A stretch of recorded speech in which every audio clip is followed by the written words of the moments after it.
Muito bem, então estamos aqui no estúdio com o nosso programa Economia e Desenvolvimento desta semana e já está acabando aí o mês de maio. E entramos no mês de junho, sexto mês do ano, ou seja, a metade de 2015 já foi vencida. Bom, aqui no estúdio, claro, Lília, prazer em tê-la novamente, nossa companheira no programa, nossa apresentadora, e o amigo Rui Simon. Rui, especialista em Previdência Social. Aliás, eu me lembrei muito de trazer o Rui aqui, porque esta semana, no Congresso Nacional, ainda as coisas estão indefinidas, mas se apontam para muitas mudanças e mudanças estruturais na questão da Previdência Social. E uma das principais mudanças, Rui, e eu gostaria de conversar sobre vários assuntos, inclusive este e principalmente este, diz respeito ao fator previdenciário. O que está acontecendo, o que pode acontecer com o fator previdenciário? Em primeiro lugar, para quem não sabe, o que é o fator previdenciário? Silvio, o fator previdenciário foi um dispositivo que o governo entendeu de colocar para restringir o acesso das pessoas mais novas.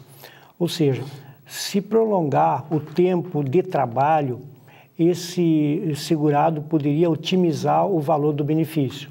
Não se aposentar precocemente. Não se aposentar precocemente, porque no Brasil ainda se tem uma aposentadoria por tempo de contribuição.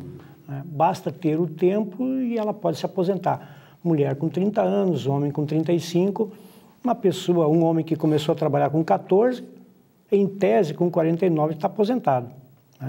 Então, isso não sustenta, atuarialmente falando, uma previdência pública. Teria que prolongar o período contributivo para que ela ficasse mais estável, mais confortável. Então, a introdução do fator previdenciário foi apenas um retardamento da aposentadoria para que, quanto mais tempo essa pessoa contribuísse, maior ficasse o valor. Ou, vendo pelo lado contrário, se ela se aposentar apenas com o tempo de contribuição, com uma idade menor, o naco de valor do benefício retirado pelo fator previdenciário é muito grande, pode chegar a 50% tranquilamente. Então, resumindo, a aplicação do fator previdenciário foi para fazer com que as pessoas contribuíssem por um maior tempo para depois se aposentar. Esse é o fator previdenciário. Bom, na verdade, a gente tem que concluir o seguinte, eu já até vou tirar fora os funcionários públicos que se aposentam. Tem amigos meus com 43, 44 anos se aposentaram. Tem aqueles casos específicos que não vem aqui ao caso citar, mas eu realmente acho que hoje, digamos assim, a saúde das pessoas, a taxa de longevidade é muito maior do que, por exemplo, quando eu nasci, em 1951, eu tenho 64 anos, a expectativa de vida dos homens, imagine, sabe quanto é que era? 43 anos. Hoje é quase 70 anos. Quer dizer, então, por um lado, essa questão do fator previdenciário, que foi colocado em 1999 pelo presidente Fernando Henrique Cardoso, ela veio para evitar que as pessoas se aposentem precocemente. E uma outra justificativa, eu quero saber de ti, diz respeito ao chamado déficit, prejuízo, um rombo histórico da Previdência. Isto acontece? Não, Silvio. Isso é folclore. Quando se diz que a Previdência é deficitária, isso basta uma pequena análise que vai se ver que não se sustenta. O que acontece? A Previdência tinha, até 1980 e poucos, ela tinha 3 institutos, que era o INPS, o INAMPS e o IAPAS. O IAPAS se chamava a parte da administração financeira da Previdência. Quando o presidente Lula assumiu, ele quis tirar da Previdência a parte da arrecadação e tentou criar isso através de medida provisória, não tendo sucesso, mais adiante, através de lei, com esse nosso Congresso bem volúvel, ele conseguiu transformar, então, em lei a criação da RFB, a Receita Federal do Brasil, que incorporou a receita da Previdência Social. A partir desse momento, não se consegue mais saber realmente qual é a situação da Previdência. Foi por um tipo caixa único do governo? É um caixa único, mas é uma caixa preta, porque se sabe perfeitamente qual é o custo da Previdência. Basta olhar a quantidade de benefícios e a gente sabe o valor. Mas a arrecadação, ela Nesse momento é impossível se saber, porque ela foi misturada com a arrecadação de outras receitas federais, de tal forma que fica inviável se saber hoje se a Previdência é ou não sustentável, né? Se ela é deficitária ou não.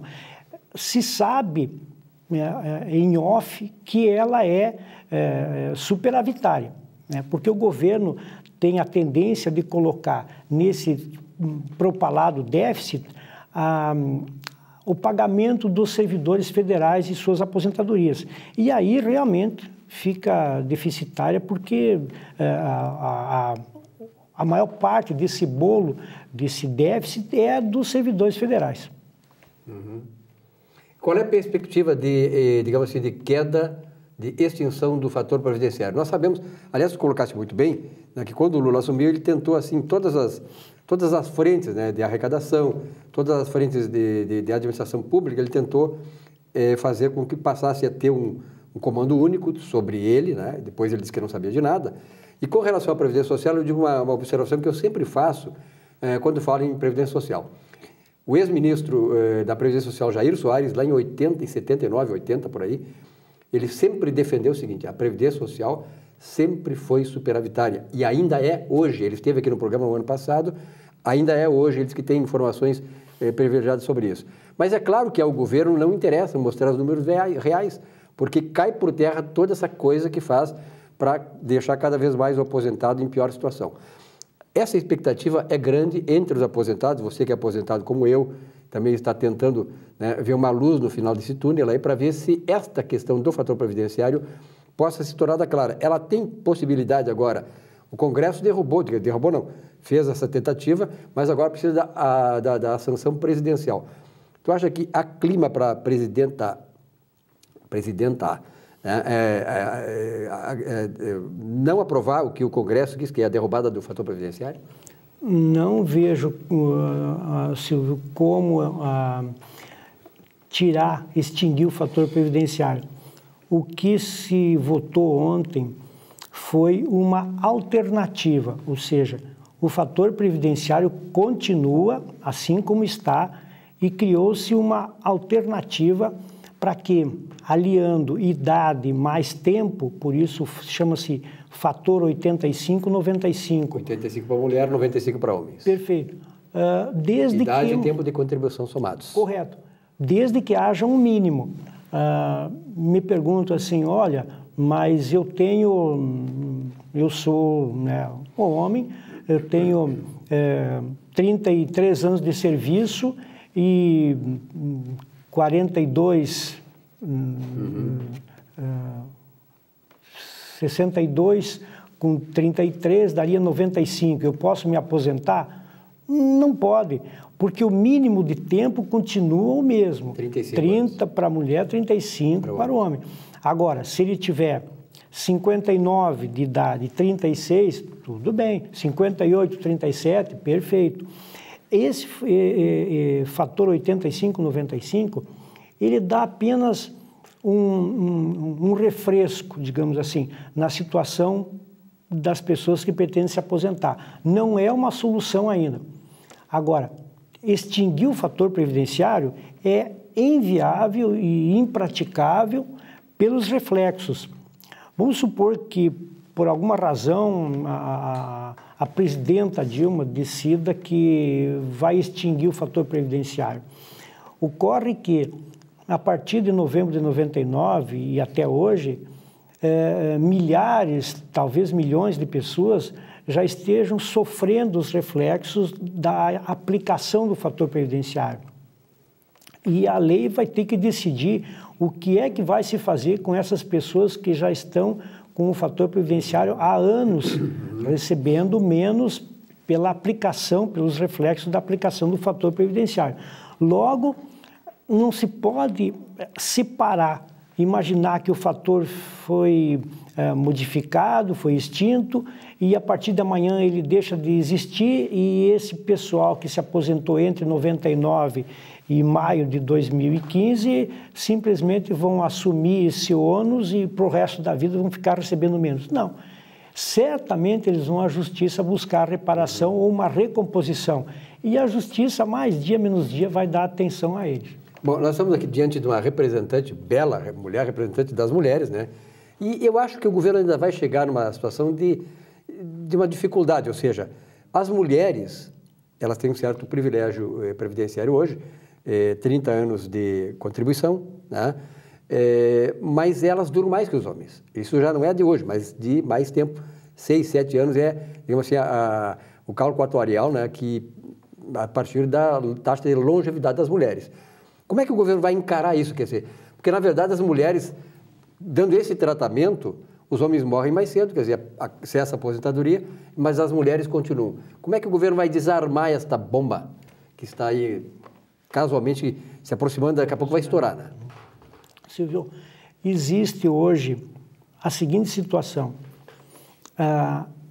Se comentou a manhã toda hoje que a Dilma vai vetar essa modificação, essa alternativa que se chama fator 85-95. Ela diz que vai vetar porque teria um reflexo muito grande nas contas da Previdência, mas que, nas palavras dela, existe uma equipe do Ministério do Planejamento e do Ministério da Previdência trabalhando em cima de um outro plano que se ventilou aí, se comentou, seria o seguinte... Plano alternativo. Um plano alternativo. Isso é certeza que é um plano alternativo. Não é o fator 85-95, não é a reaposentação, mas seria algo que ia corrigir em parte, digamos assim, esse pesado ônus do fator previdenciário, tirando a aplicação dele aos poucos e, ao mesmo tempo, onerando, entre aspas, né, a situação da mulher, mas repondo dentro de um cálculo atuarial tecnicamente mais justo. E como se faria isso? Mais ou menos o seguinte: aposentadoria por idade para a mulher, 60 anos, para o homem, 65. Isso são as regras atuais. Se faria o quê? Um equilíbrio de tal forma que a cada ano aumentasse 6 meses a carência da aposentadoria por idade para a mulher e que, no decorrer de 12 anos, digamos, seria a carência da aposentadoria por idade para a mulher ou a idade idêntica do homem. Se aposentaria aos 65 anos, tanto a mulher quanto o homem. Da mesma forma, por tempo de contribuição seria agregado meio ano a cada ano, de tal forma que, com 30 anos, ela partiria e agregaria meio ano a cada ano, em 12 anos ela teria, então, 35 anos igual ao homem. E por que isso? Porque a expectativa de vida dos brasileiros, ela é modificada todo ano no mês de novembro pelo IBGE. O IBGE altera a partir de novembro e a partir de 1º de janeiro do ano seguinte, aquele acréscimo, ele incorpora na tabela de cálculos, na forma do cálculo do fator previdenciário. Então, quando a pessoa diz assim, olha, eu vou esperar mais um pouquinho para que a minha idade avançando, eu reduza a incidência do fator previdenciário. Só que, ao mesmo tempo em que ela espera mais um ano para incorporar esse percentual na fórmula, ela perde parte, porque todo ano, no mês de novembro, o IBGE, nos últimos 8, 10 anos, acrescenta 4, 5, 6 meses na expectativa de vida, que vai ser colocado lá na ponta na idade. Não há dúvida. E esse cálculo do IBGE, né, que faz através do PNAD, né, uma coisa assim, ele também, claro, que na questão da Previdência Social, mas na área de seguros de vida, de modo geral. Né? As seguradoras, elas esperam sair esse número para restabelecer novos valores, sua tabela, conforme for a taxa de longevidade. Moça, a senhora está pensando na sua aposentadoria também, como todas as mulheres? Como boa coach que sou, né, sempre fico pensando no futuro e vejo que hoje vai muito ao encontro do que as empresas também vêm oferecendo a título de benefício para os trabalhadores, que são os programas de previdência privada, né? Uhum. Então, eu vejo que as pessoas hoje têm também essa preocupação para encorpar o seu salário, enfim, porque nós sabemos que existe um teto, né? Independente do quanto tu contribui, vai chegar no teu período de aposentadoria, tu vai ter um teto para receber. Qual é o teto hoje da Previdência? 4 mil ali? O teto contributivo 4.663,75. 4.663,65. Mas, para atingir esse valor, somente sob certas condições muito especiais. É uma raridade. Uma raridade. E aí? E por isso as pessoas são hoje também preocupadas com isso, estão preocupadas, porque também somos protagonistas de uma mudança nesse sentido. Então, é isso que eu percebo, que cada vez mais nas empresas as pessoas se preocupam com isso. Então, a empresa oferece planos de previdência, contribui com a metade, o mesmo valor que o trabalhador resolve e é colaborar. Uma forma também de fazer com que o trabalhador se apegue à empresa, faça muito mais pela empresa, né? E que também se preocupe com o futuro. Né? Tem muita gente assim que vai trabalhar em determinada empresa ou pelo plano de saúde ou por essas questões previdenciárias. Essa empresa lá me oferece isso. É um fator de diferenciação no mercado. E sem contar que também esses programas, eles dão direito para que as pessoas resgatem o valor num determinado período, enfim. Então, também traz uma questão de responsabilidade, disciplina, da pessoa se preocupar e de todo mês ter aquele investimento, né? Porque é um valor que é futuramente muito benéfico para ela. Com certeza. Eu tenho a certeza que a vinda do Rui aqui eu vou trazer mais vezes no programa, porque esse espaço sobre previdência social, sobre questões salariais do país inteiro, é uma coisa que interessa a todos nós. Quem é aposentado, por questões lógicas, e quem ainda não é, mas que um dia será e quer receber uma situação bem melhor do que a que nós estamos recebendo hoje, né? E, na verdade, vou trazer o Rui mais vezes, inclusive para falar, se alguém quiser vir aqui na área pública, porque eu acho que o setor público também tem que se readequar a isso. É impossível, né, que o trabalhador privado, que muitas vezes contribui durante toda a vida com muito mais valor em relação ao trabalhador público, receba esse teto, enquanto o trabalhador público recebe o mesmo salário que tinha na ativa. Então, isso é que é o grande rombo do país aí. Tem que mexer nessa abelheira, não é, Simão? Perfeito. Então, muito obrigado pela tua presença aqui. E a próxima vez, porque eu tenho certeza que esse tipo de assunto é um assunto que interessa para todos nós. E, como disse a Lília, nós temos que nos preocupar com isso, temos que debater essas questões, porque o Brasil é muito grande, o Brasil é riquíssimo. Se não houvesse tanto roubo nesse país, se não houvesse tanta corrupção nesse país, certamente a situação seria muito melhor. Hoje nós não temos saúde, não temos educação, não temos segurança, não temos absolutamente nada. E tem gente que acha que está feliz. Quer dizer, então, esses que vão, se mudem para Cuba, para que seja lá o que for. Agora, não aqui. Esse país ainda, eu nasci, cresci, estou envelhecendo e sempre ouvindo dizer que esse é o país do futuro. Pelo amor de Deus, temos que fazer esse país do presente. Nós, da atual geração que ainda estamos vivos, temos que usufruir desse país. Nós viemos aqui para construir um país para que as pessoas sejam felizes. E o que nós temos dado, o que nós temos feito como herança para as gerações futuras? A infelicidade, a insegurança, a falta de saúde, a falta de educação e ver essa gente toda roubando escancaradamente o país. Obrigado, Rui. Um grande abraço e até a próxima semana. Até a próxima. Um rápido intervalo e já voltamos.